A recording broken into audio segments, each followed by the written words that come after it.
Buenas noches a todos, bienvenidos a este nuevo ciclo de conferencias que organiza el Centro de Estudios Educativos Reagan desde hace ya algunos años.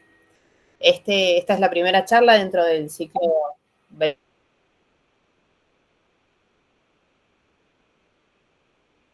miembros que generosamente nos quiere compartir aquello que es fruto de su estudio.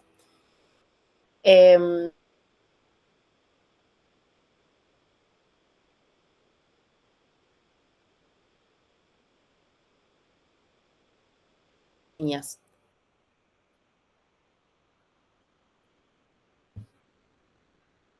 Disculpa, se me cortó la conexión por unos segundos.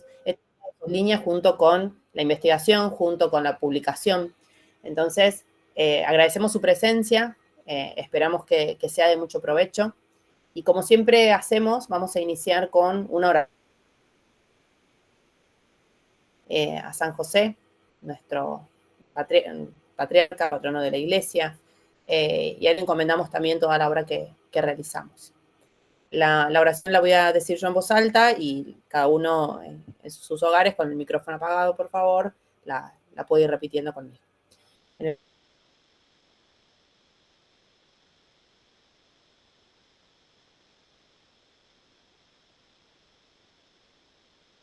Haya invocado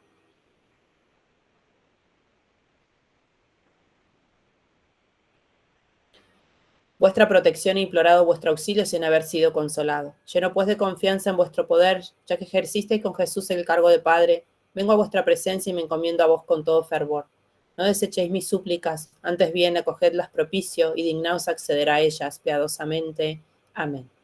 San José, ruega por nosotros. Santo Tomás de Aquino, ruega por nosotros. En el nombre del Padre, del Hijo, del Espíritu Santo. Amén. Le doy entonces la palabra a Nicolás, que va a presentar a nuestro expositor.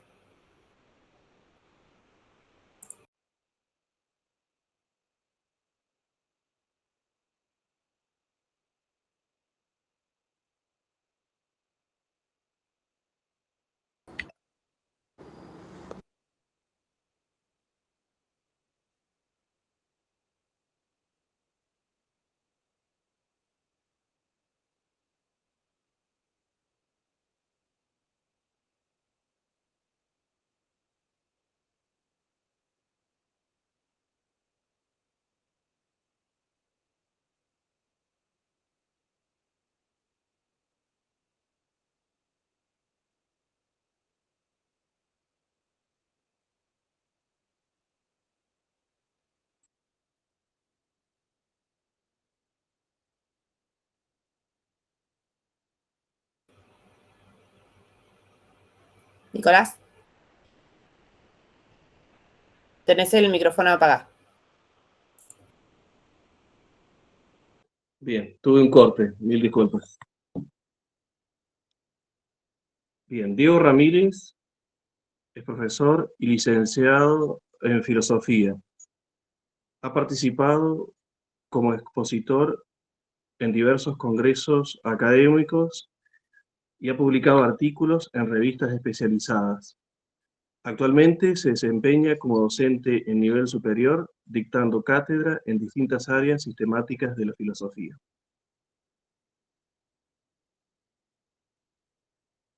Lo escuchamos. Bueno, gracias. Sean todos bienvenidos. Bien, el tema propuesto para hoy es la metafísica clásica como elemento primordial de la educación realista, ¿no? Me gustaría comenzar esta charla citando una carta, digamos, de Tolkien a su hijo Christopher, donde dice lo siguiente: vivimos en una época en la que el pensamiento inmediato, lo fútil y lo sensacional lo invaden todo. Y la atención sostenida, el arte verdadero, lo permanente, se ven despreciados o ignorados, ¿no? Esta es la carta número 66, ¿no?, de Tolkien. vemos que esta crítica proviene de un hombre profundamente cristiano y con una conciencia, digamos, histórica aguda, ¿no? Y que pone en evidencia una disyuntiva radical en la cultura contemporánea. La tensión entre lo inmediato y lo duradero, entre el sensacionalismo y la verdad, ¿no? En el contexto educativo, bueno, esta tensión adopta una forma dramática, ¿no? La desaparición de los fundamentos, ¿no? La pérdida del sentido de totalidad y de finalidad en la tarea de enseñar y aprender. Lo que propongo, digamos, en esta charla, que una educación realista, es decir, una educación que forme al ser humano en su totalidad y que lo prepare para la verdad, para la belleza, para el bien, debe tener como fundamento, digamos, a la metafísica clásica. En esta disciplina encontramos una comprensión del ser que permite un abordaje integral de la realidad, que respeta la jerarquía de los saberes y que reconoce el carácter trascendente de la persona humana. Voy a dividir la exposición, digamos, en 4 puntos principales, que es la metafísica clásica y por qué es necesaria. En el segundo punto, digamos, el realismo como actitud y como método. El tercer punto, aplicaciones en el ámbito educativo contemporáneo. Y por último, una vía o un camino posible, digamos, para retomar, digamos, la metafísica como fundamento. Empecemos por el primer punto, digamos, ¿qué entendemos por metafísica en el sentido clásico, ¿no? La metafísica en el sentido clásico es el estudio del ente en tanto que ente, ¿no? Así lo denomina, por ejemplo, Aristóteles, llamada filosofía primera por él, o proto-física, y que consideraba el saber más universal, más elevado, digamos, ¿no? Porque no se limita, digamos, al mundo de lo sensible, sino que se eleva a lo inteligible. Santo Tomás de Aquino profundizó un poco más esta intuición y la vinculó con la noción de participación del ser y con la distinción real entre esencia y existencia. Entonces, la metafísica, en el sentido tomista, digamos, es una metafísica del acto de ser, es decir, lo que es, lo que está haciendo. Etienne Gilson, un gran estudioso medievalista y estudioso de Santo Tomás, dice que la metafísica no es una construcción de la mente, sino una lectura de lo real. No se trata de una especulación ociosa ni de una teoría abstracta, sino que es una disciplina que busca comprender el fundamento último de todo lo que existe. Su objeto propio es el ser como tal, en sus principios, causas y orden. También tenemos, por ejemplo, a Joseph Pieper, digamos, en su obra La defensa de la filosofía, que advertía que sin metafísica la filosofía se transforma, y hecho es un hecho, en un análisis lingüístico o sociológico, ¿no? Perdiendo entonces así su impulso sapiencial, ¿no? Cuando la educación se emancipa de la metafísica, cae en el pragmatismo, en el relativismo o en el utilitarismo.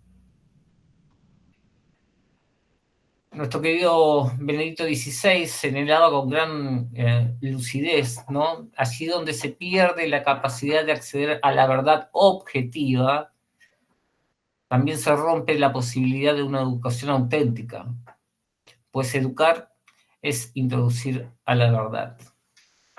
No es que la metafísica niegue la ciencia, sino que la metafísica permite, digamos, un orden de las mismas. No anula la libertad, sino que la eleva, al mostrar que el bien tiene un fundamento ontológico objetivo. No desprecia la experiencia, sino que la enraiza, digamos, en un horizonte de inteligibilidad mucho más amplio.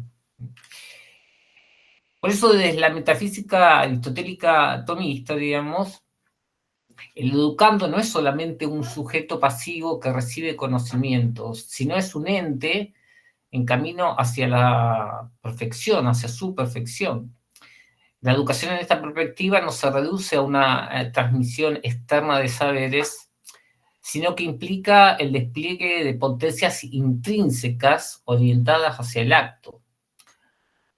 Por ello es posible pensar la figura del educando como una realidad ontológicamente rica que exige ser comprendida en sus principios constitutivos y finalísticos.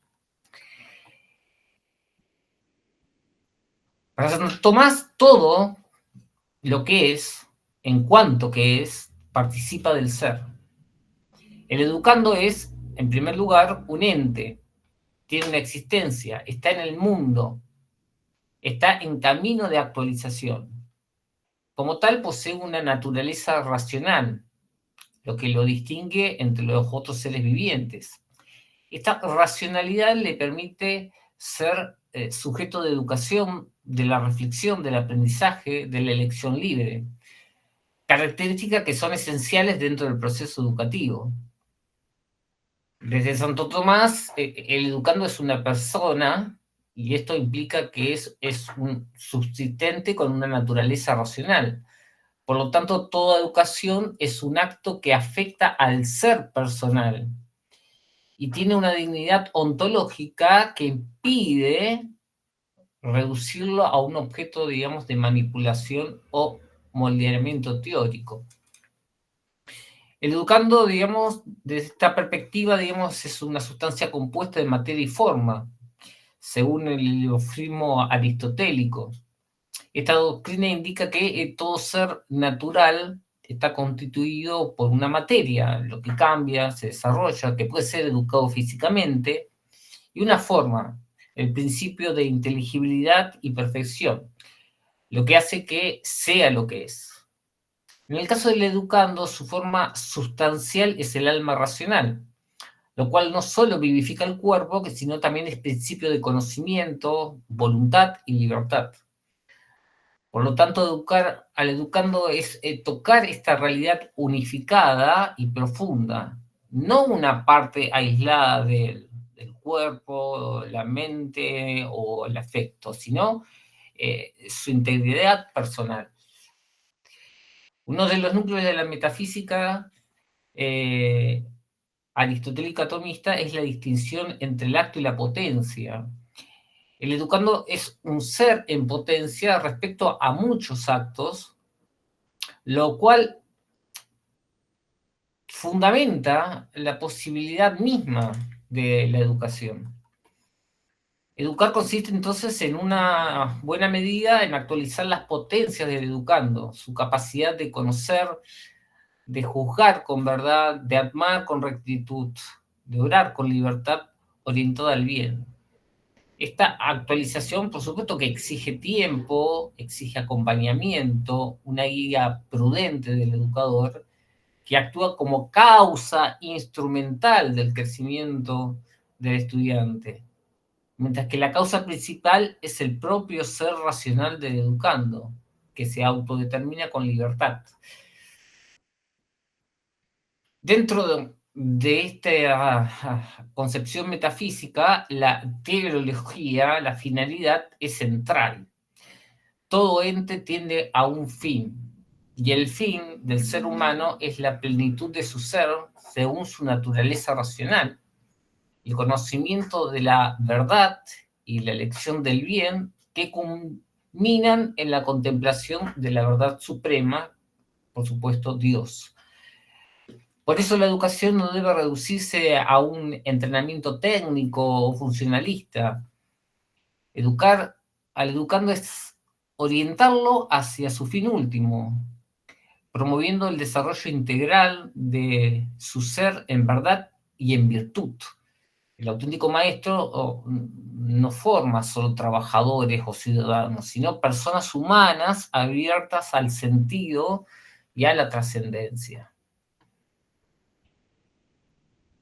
El educando es entonces un ente compuesto, perfectible, libre, finalizado, cuya educación consiste en el tránsito de la potencia al acto según su naturaleza racional, ¿no?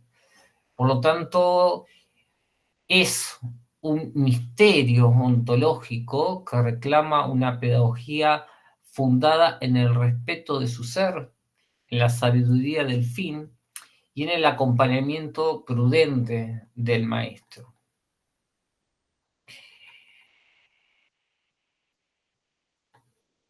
Ahora, entrándonos al realismo filosófico que tiene como fundamento, digamos, la metafísica clásica.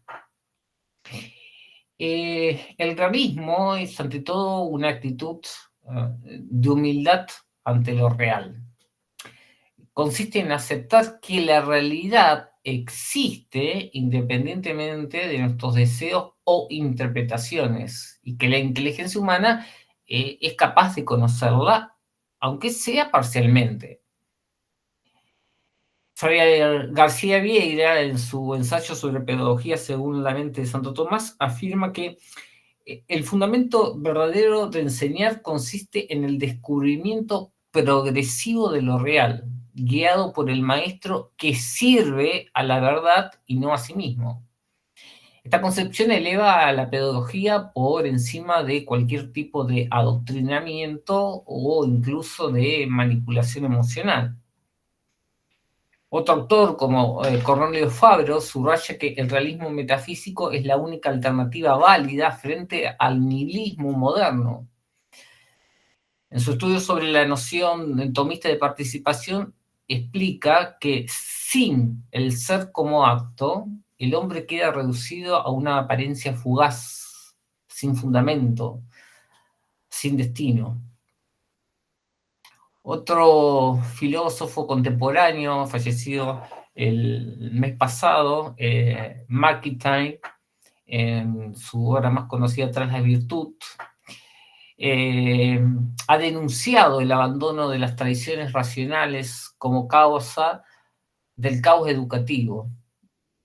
Él afirma que sin el telos, sin el fin, sin una idea de naturaleza humana y de bien objetivo, la formación moral se convierte en cuestión de gustos. Ahora bien, el realismo también es un método. Exige partir de la experiencia, respetar el orden de los seres, descubrir los primeros principios, ¿no? Como el principio de no contradicción, el principio de finalidad, el principio de identidad, y ascender desde el ente sensible al ente en cuanto tal, digamos, ¿no? Es un camino de ascensión intelectual que prepara el alma para recibir la sabiduría. Bien, ahora, una pedagogía metafísica no es un lujo académico, es una urgencia formativa, ¿no? En un mundo donde está marcado por la fragmentación, por el cientificismo, por el relativismo, necesitamos educadores capaces de transmitir una visión unitaria y jerárquica de la realidad. En su obra Filosofía de Educación, Alberto Caturelli sostiene que una educación sin metafísica está condenada a no educar, porque no puede responder a las preguntas, últimas que todo joven se formula. El adolescente, como también el universitario, necesitan razones para vivir, para actuar, para esperar. No basta con técnicas ni con contenidos dispersos. Se requiere una antropología y una cosmología que integren los saberes, ¿no? Por eso el autor ya anteriormente mencionado, Fray García Vieira, insiste que el maestro debe ser testigo de la verdad, no un mero repetidor de programas, ¿no? Citando a San Tomás, dice: el maestro no impone la ciencia, sino que la despierta. porque toda verdad conocida es una participación en el verbo. Incluso podemos ir, digamos, al magisterio de la Iglesia, ¿no? En Gravísimas Educaciones, por ejemplo, este documento enseña que la educación cristiana no solo busca el desarrollo maduro de la persona humana, sino también la formación de cristianos activos. En otras palabras, ¿no? No hay una verdadera educación sin una verdad trascendente. Incluso la encíclica bastante olvidada, Fides et Ratio, nos recuerda que la fe y la razón son como dos alas con las que el espíritu humano se eleva hacia la contemplación de la verdad. La razón, para ser verdaderamente humana, debe abrirse al ser, ¿no? Por eso la metafísica no es solamente una ciencia, sino que también es una actitud. Y esta actitud consiste en ser educadores abiertos al ser. En Veritatis Splendor, por ejemplo, vincula la verdad sobre el bien moral con una visión ontológica del hombre. Sin una metafísica del ser, no hay ética estable ni formación de carácter.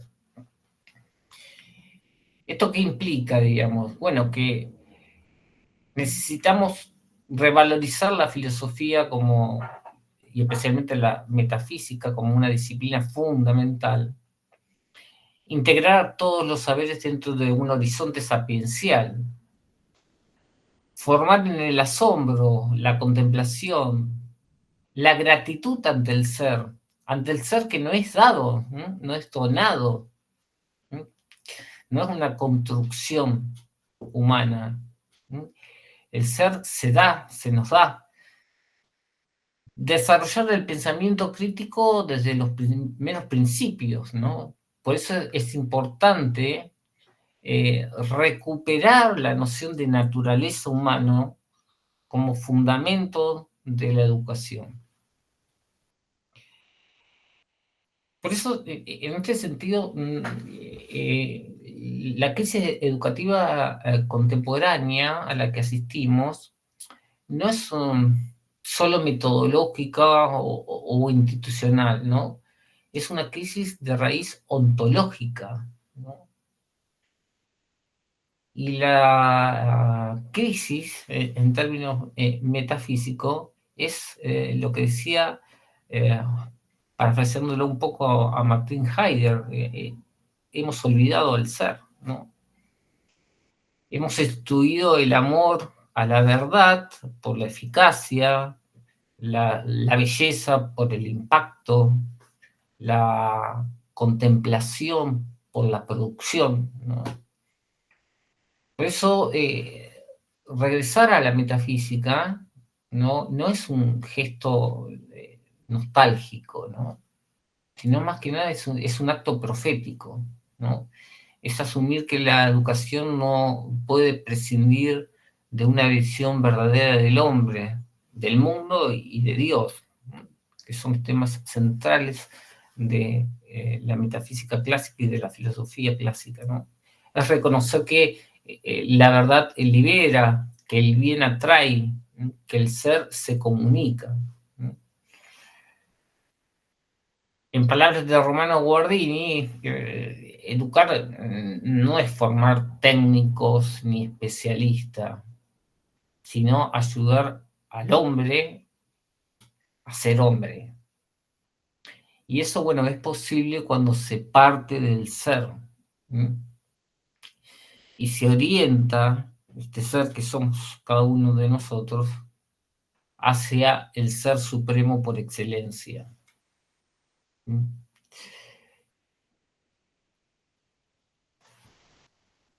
Por eso, digamos, quien ama la verdad, solamente aquel quien ama la verdad, no puede enseñar verdaderamente.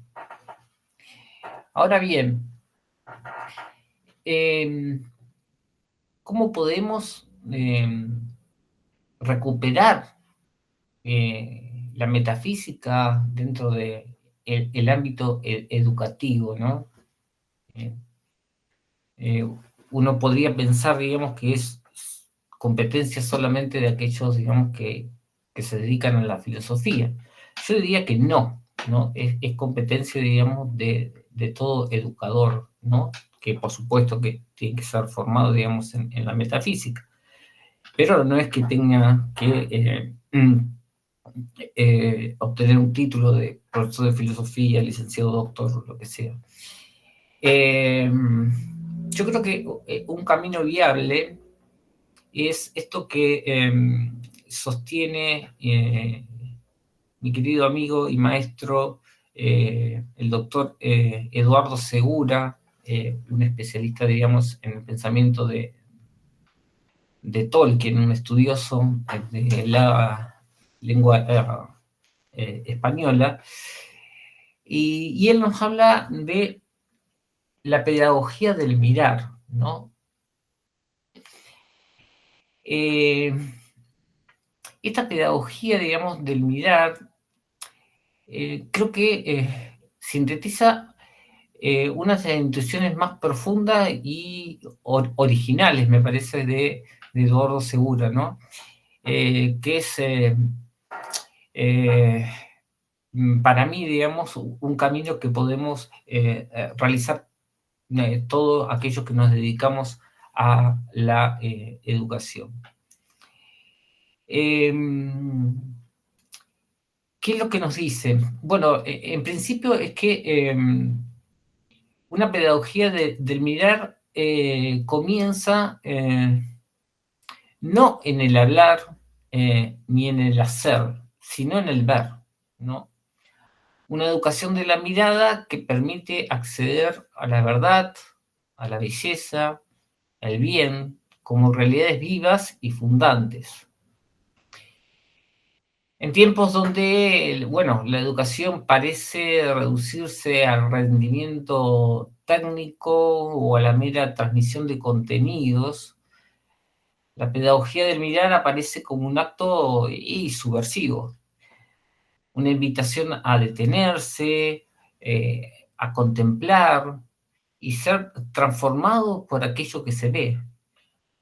No es solo un método, sino una actitud existencial que pone en juego la totalidad del ser del educador y del educando, ¿no? En la base, digamos, de esta pedagogía se encuentra, digamos, una distinción esencial. Ver es un acto fisiológico y mirar es un acto espiritual. El mirar del que habla Eduardo Segura no se refiere al control ni al análisis técnico, sino una mirada atenta, silenciosa, receptiva, que acoge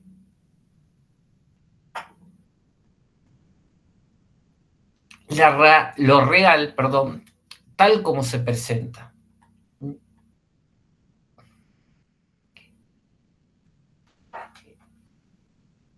Acá, bueno, en esta propuesta, digamos, resuenan, para mí por lo menos, muchos pensadores, ¿no? Por ejemplo, Romano Guardini, quien hablaba del saber contemplativo como forma de conocimiento superior al saber técnico. Joseph Pieper, que sostenía que la capacidad de ver la realidad es la primera tarea del hombre, y que la pérdida de esta capacidad lleva a la barbarie, ¿no? Una expresión bastante fuerte de Joseph Pieper. Hans von Balthasar, por ejemplo, quien entendía que la gloria de la verdad se revela solo a quien tiene ojos para verla, ¿no? Yo creo que Tolkien, en ese sentido, digamos, es un escritor, digamos, paradigmático para esta pedagogía. En El Señor de los Anillos, por ejemplo, los personajes no se definen por su poder, sino por su capacidad de mirar de forma justa. Pongamos algunos ejemplos, digamos, ¿no? Gandalf no se deja engañar, digamos, por las apariencias. Ve en un hobbit pequeño, en Frodo, la fuerza que puede cambiar el mundo. Sam, por ejemplo, mira con amor y humildad, y eso le permite sostener a Frodo cuando ya todo parece perdido. Faramir, por ejemplo, declara que no ama la guerra ni el poder, sino que ama lo que defiende, es decir, el valor interior, lo invisible a los ojos del mundo. En la Tierra Media, mirar bien es discernir lo verdadero, incluso cuando está oculto o despreciado. La luz de Galadriel, por ejemplo, la visión de los elfos o la caída de Saruman, que pierde su capacidad de ver el bien, ¿no? Son ejemplos de cómo Tolkien articula una visión moral y espiritual de la mirada. Por eso educar es enseñar, digamos, ¿no? A ver, ¿no? Enseñar a mirar. Educar entonces no es solo transmitir datos, habilidades, sino formar la mirada interior, ¿no? Y esta pedagogía, por supuesto que tiene, digamos, consecuencias prácticas, ¿no? Por ejemplo, la lectura, ¿no? Educar la mirada es enseñar a leer la verdad, es decir, a dejarse leer por el texto. La literatura no vale, no solo informa, sino que también transforma. En el arte, por ejemplo, una imagen verdadera, una obra de arte auténtica, no se consume, es algo que se contempla, y esa contemplación forma, ¿no? Incluso la vida cotidiana, digamos, ¿no? La pedagogía, digamos, del mirar enseña a ver lo invisible, el dolor oculto, la belleza escondida, la gracia en lo pequeño. Esto es, por supuesto, que se presenta como un contrapunto contemporáneo, ¿no? Porque hoy vivimos en una cultura del espectáculo donde la imagen ha degradado en simulacro, se nos entrena para ver sin mirar, para consumir sin contemplar, para tomar sin agradecer. La pedagogía del mirar es una resistencia espiritual, diríamos, frente a esta anestesia del alma. El fundamento último, por supuesto, digamos, de esta mirada, digamos, es la mirada de Cristo. En los evangelios Jesús transforma con su mirada. Llama a Mateo mientras los ve en su puesto de impuestos. Reconoce a Pedro bajo su triple negación. Mira al joven rico con amor. Mirar como Cristo es mirar con verdad y misericordia al mismo tiempo. Y esa mirada es educativa porque revela a la persona en su verdad más profunda. Por eso, digamos, la educación, ¿no? Es un acto, digamos, de encuentro y es un acto de redención. Y que ese encuentro comienza cuando el maestro ve en el alumno no como un objeto de instrucción, sino como un alma en camino.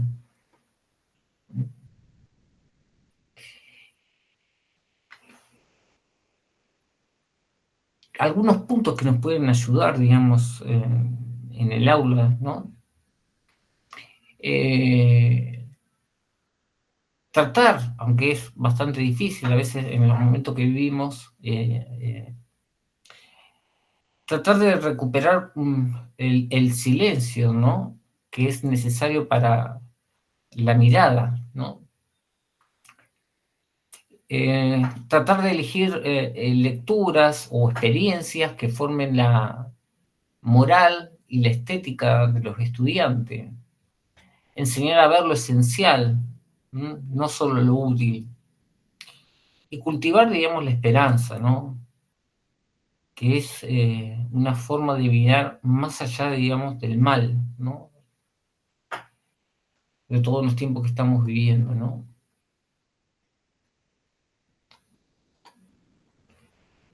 Por eso, digamos, esta pedagogía implica, digamos, una conversión pedagógica. Enseñar es mirar, y mirar bien es amar.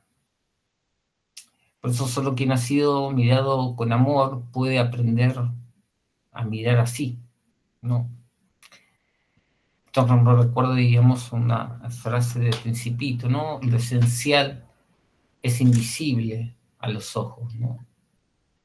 Por eso, digamos, creo que una educación que tenga en cuenta, digamos, a la metafísica consiste en ayudar a los ojos del alma a ver lo que cuenta de verdad. Eso es todo por hoy.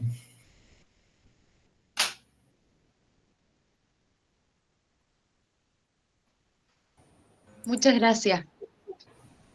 No, por favor, gracias a ustedes. Muchas gracias, Diego. Vamos a abrir un ratito un espacio para preguntas. Así que si quieren formularlas, activan el micrófono, no hay problema, y si no, las vamos dejando en el chat. Yo voy a empezar preguntándote por algo que me llamó la atención, que mencionaste al principio. Me pareció muy buena la frase, esto de que la metafísica no consiste en construir, sino en ver, ¿sí? En contemplar. Me parece que después giró toda la charla en torno a esto, ¿no? Y sabiendo que vos también estás ahí en nivel superior, que es donde formamos futuros profesores, ¿qué pensarías en esto de, o qué te parece la cuestión del constructivismo, ¿no? Que es la teoría en boga hace tanto tiempo en la formación del docente, ¿no? ¿Qué te parece que viene a dejar o a no dejar, o qué el constructivismo? Y creo que la mayoría de los que somos profesores hemos sido formados en esa línea. Bien, gracias, Fernando. Excelente pregunta, digamos, ¿no? A partir de Kant, digamos, especialmente a partir de Kant, digamos, hay una destrucción, digamos, de la metafísica, ¿no? La realidad, digamos, es una mera construcción. Si nosotros entendemos a Kant, entendemos los tiempos que estamos viviendo hoy, donde los discursos, tanto dentro del ámbito educativo como discursos políticos, nos hablan continuamente de desconstruir para volver a construir. Bueno, eso es bien kantiano, digamos, ¿no? No conocemos la realidad en sí, digamos, por tanto estamos negando el ser, ¿no? Lo que es, lo estamos negando porque no lo podemos conocer, según Kant, ¿no? Sino que conocemos aquello que nosotros construimos sobre la realidad, ¿no? Por lo tanto, digamos, el constructivismo, digamos, en todas sus facetas, digamos, es un mal que se ha convertido en algo pandémico, endémico, y que tiene como finalidad justamente los frutos que estamos viviendo hoy, ¿no? Que es el utilitarismo, ¿no? Todo pensamiento constructivista, sea desde el punto de vista filosófico, pedagógico, didáctico, digamos, destruye directamente el ser, ¿no? Lo anula. O para ser, digamos, más filosóficos y tomar términos de grandes pensadores como Martin Heidegger, digamos, hemos olvidado al ser. Yo agregaría algo más, ¿no? Más que hemos olvidado al ser, lo hemos sepultado, diríamos, en lo más profundo del océano, ¿no? Ya ni siquiera hay vestigios, digamos, del ser, ¿no? Solamente, digamos, lo que observamos en la cultura, digamos, es objeto, digamos, de construcción y de desconstrucción, digamos. Absolutamente todo. Incluso algo que nos puede parecer impensable y que estamos viviendo hoy, ¿no? Que es la negación, que esto lo charlo, digamos, con mis estudiantes de profesorado de biología. Incluso, digamos, la misma ciencia biológica ya no tiene ningún sentido. Porque, digamos, tienen que admitir, digamos, algo que no se puede admitir, digamos, por la misma evidencia, digamos, ¿no? Que el ser humano, digamos, es una realidad natural que nace, digamos, determinado, ¿no? Y que eso no se lo puede cambiar por más desarrollo tecnológico, tanto en el ámbito de la genética o de la cirugía estética quiera cambiar. No se puede cambiar. Entonces, bueno, ¿qué hacemos? Bueno, construimos incluso con los avances tecnológicos, construimos incluso con la hormonización, digamos, todo, digamos, es fruto de la construcción. Pero en realidad, digamos, es un engaño, porque estamos negando, digamos, lo que es evidente, que es el ser. Y el ser, digamos, no lo podemos negar, no se lo puede negar el ser. Y intentan decirnos que sí se lo puede negar, no se lo puede negar, porque es algo totalmente aprensible, digamos, como punto de partida, digamos, de la inteligencia humana. Es lo primero que nosotros aprendemos, que las cosas son. A partir de ahí, digamos, es donde nosotros podemos educar. A partir de la admisión del ser, ¿no? No de la negación del ser. Por eso vivimos, digamos, en un periodo, digamos, educativo, donde se nos dice, digamos, bueno, por ejemplo, que el estudiante, y esto lo digo con conocimiento de causa, el estudiante, principalmente, digamos, en el nivel superior, digamos, debe construir su aprendizaje. Entonces, bueno, yo no le enseño, sino que le doy bibliografía, digamos, para que lea y pueda construir su propio conocimiento. Bueno, entonces, ¿cuál es la función, digamos, del docente, digamos, ¿no? La función del docente, digamos, es tirar bibliografía, digamos, y bueno, vayan construyéndola, digamos. No solamente que es una negación, digamos, del ser humano, sino que se niega, digamos, el acto de educativo ya, directamente. No existe el acto educativo. Por eso, digamos, parafraseando un poco al padre Castellani, digamos, si tengo que hablar a dar una conferencia sobre la educación, diría 2 palabras: no hay. Directamente, no hay educación, ¿no? Lo que sí hay, ¿no? Lo que sí hay es, me parece a mí, digamos, es, por lo menos acá en la Argentina, digamos, que es muy visible, digamos, es adoctrinamiento, ¿no? Adoctrinamiento, ¿no? Y sobre todo, digamos, no solamente, digamos, a nivel de los profesorados, incluso, digamos, en las formaciones técnicas, digamos, el saber, digamos, reducido, diríamos, a lo útil, ¿no? El saber reducido a lo útil. Por otro lado, digamos, si, cuando hablamos de constructivismo, digamos, si somos radicales en los términos, ¿no? ¿Qué es lo que construimos? Si el saber es dado ya, cuando nosotros transmitimos, digamos, ¿qué es lo que construimos? ¿No? ¿Construimos nuevos saberes? ¿No? ¿Qué es lo que hacemos cuando presentamos, digamos, una pedagogía constructivista, digamos, ¿no? Me parece que esas son preguntas que debemos hacer, y yo trato, digamos, ¿no?, de hacer pensar a los futuros docentes, digamos, bueno, ¿pero qué es lo que construimos? ¿Nuevos saberes? No, la verdad que en la educación no se construyen nuevos saberes, ¿no? Me parece que hay que enseñar, ¿no?, a pensar que esa es la finalidad de la educación, que ya está en Platón. Por eso, digamos, los saberes son medios, no son fines en sí mismos, ¿no? Son medios que nos ayudan a pensar, ¿no? Y que ese es el desafío que tenemos todos los seres humanos, de tratar de pensar, digamos, la realidad. Entonces, tratar de pensar el ser. Justo en esto que decís, digo clarísimo, me parece muy importante, muy interesante la pregunta ahí que hace Julieta, porque tiene que ver, me parece, con una confusión terminológica que tenemos varios entre el constructivismo como lo epistemológico y el constructivismo como lo metodológico, que por ahí tiene otro margen. Te leo la pregunta. Sí. Julieta, aplicar el constructivismo en cuanto, como docentes, tratar de generar aprendizajes en nuestros estudiantes desde lo que ellos ya saben y desde la pregunta, pero siendo guías. O sea, todo eso. ¿Está adhiriendo a propuestas de negación del ser? Es decir, utilizando esto del constructivismo como una estrategia para despertar curiosidad en los alumnos. No, desde ese punto de vista, no. No. Es algo bueno, digamos, es algo válido. Exactamente. Desde ese punto de vista, no. ¿Entendido así el constructivismo? No. A mí me parece lo mismo, digamos, es un constructivismo metodológico, legítimo, válido. Exactamente, pero que lamentablemente, digamos, no es lo general ese tipo de constructivismo. Había levantado la mano Ana. Sí, buenas noches. Diego, ¿sabes qué? Me quedé con algo que he escuchado ya antes y creo que porque compartimos, ¿no?, esto de la afinidad con todo lo que tiene que ver con Tolkien. Esto de mirar bien. Recuerdo hace unos años un sacerdote que tuvimos acá en el colegio donde yo trabajo, nos hablaba mucho de esto. Nos decía, enséñenle a los chicos a mirar bien. Y nosotros como, ¿qué?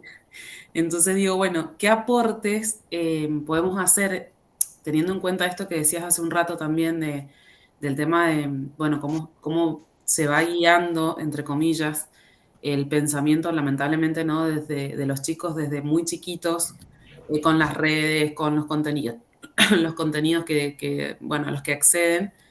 ¿Cómo podemos lograr que miren bien, ¿no? O sea, ¿cuál es la propuesta para ese mirar bien que es tan necesario? No solamente por el bien en sí, sino por la cantidad de pesimismo que ellos reciben o hasta perciben en la vida, que uno los escucha, ¿no? Que todo es negativo, que todo va mal. Digo, ese mirar bien les está haciendo falta, en mi opinión, en todos los aspectos de la vida. Entonces digo, ¿cómo se podría lograr, ¿no?, en el aula? Bien. Me gusta tu pregunta. Mira, primero de todo, digamos, tenemos que partir, digamos, de nosotros, ¿no? Primero tenemos que autoeducarnos o buscar un buen maestro, digamos, ¿no? Siempre es necesario a cualquier edad tener un referente, digamos, ¿no? Primero, digamos, como punto de partida, digamos, esto de mirar bien es dejar que el ser, ¿no?, se nos muestre, ¿no? Que el ser se nos muestre, no interponer primero la interpretación que yo hago de lo que estoy mirando, sino primero dejar que se muestre qué es lo que yo puedo ver, qué es lo que puedo mirar realmente, digamos, ¿no? Siendo más específico en los términos, ¿no? ¿Qué es lo que puedo mirar? Ya sea, digamos, si contemplamos una obra de arte, si contemplamos la naturaleza, si contemplamos una buena literatura, digamos, bueno, ¿qué es lo que nos dice, ¿no? ¿Qué es lo que nosotros podemos ver, digamos, ¿no? Dejarnos una actitud más receptiva, ¿no? Tratar por eso, digamos, yo creo que el mirar, digamos, va de la mano del escucha también, digamos, ¿no? Es mirar también, pero también escuchar, digamos, ¿qué nos está diciendo, digamos, esto que estamos mirando? ¿Qué nos estás diciendo? Sin anteponerle, digamos,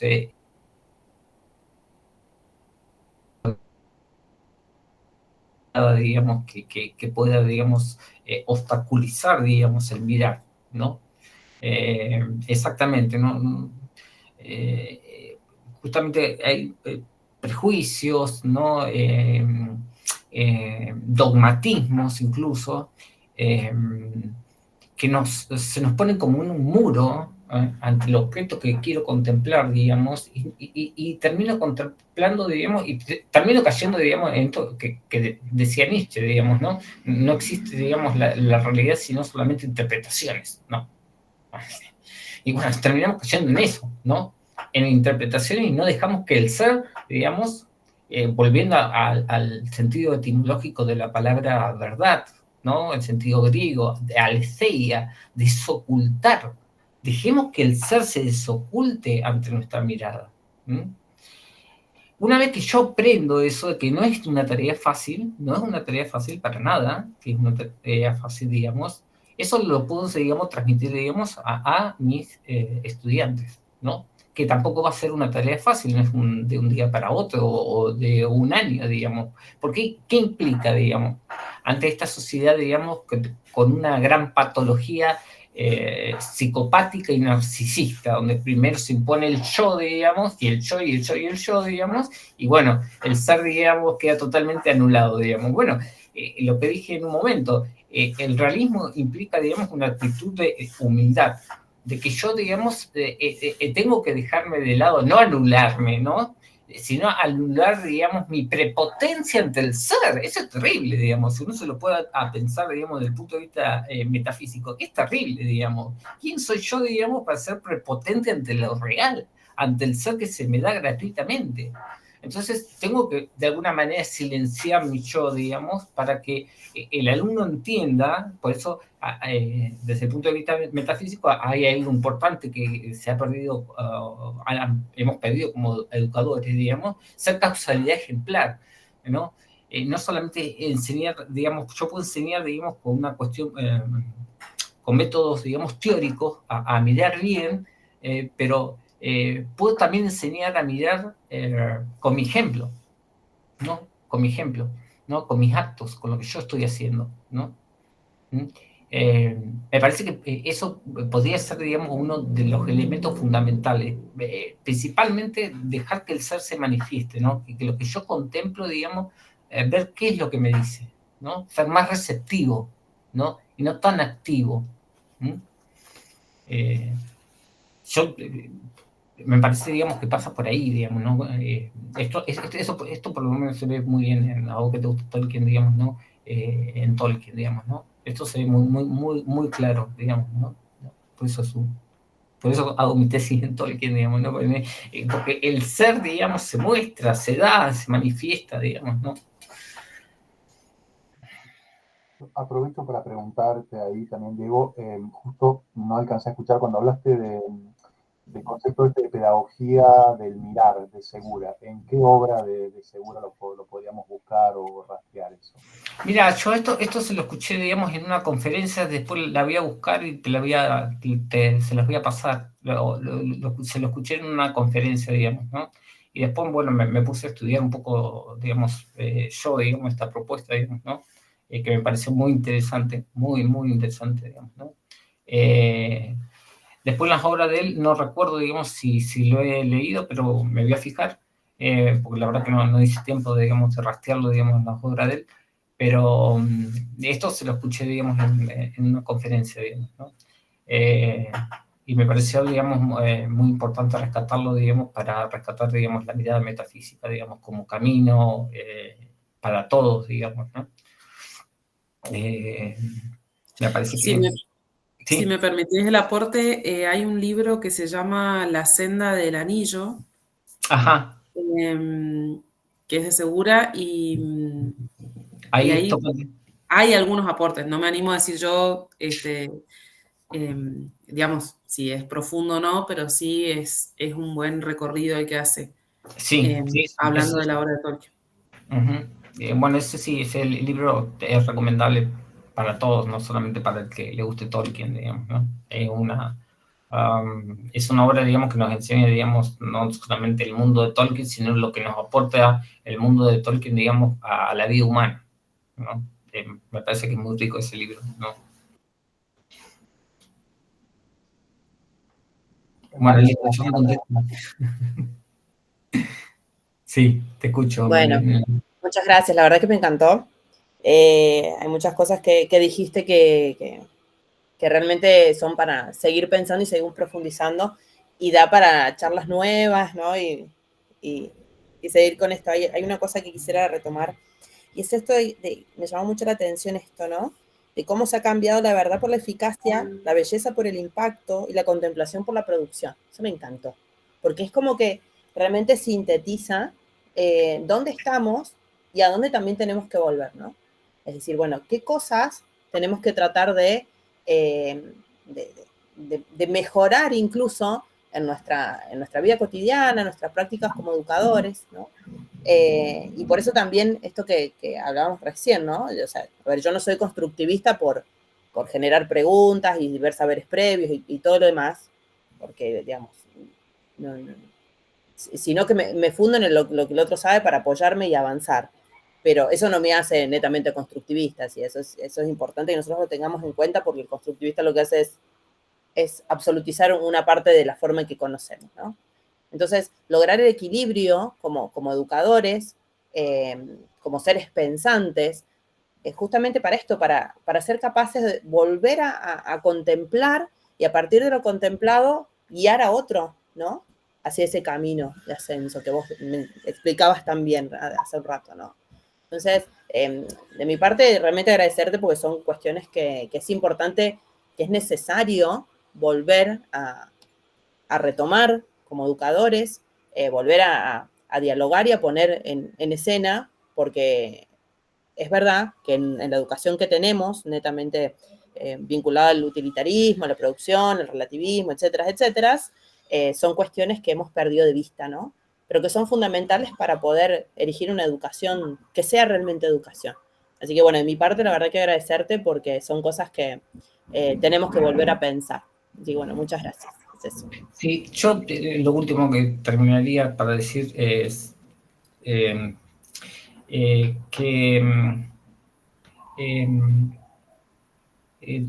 yo creo que el desafío, digamos, más inmediato en el cual nosotros como educadores podemos trabajar, digamos, es directamente en el aula.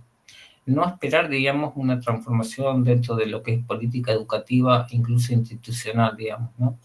Directamente, diríamos, al aula, digamos, ahí es donde nosotros debemos presentar una batalla ardua, ¿no?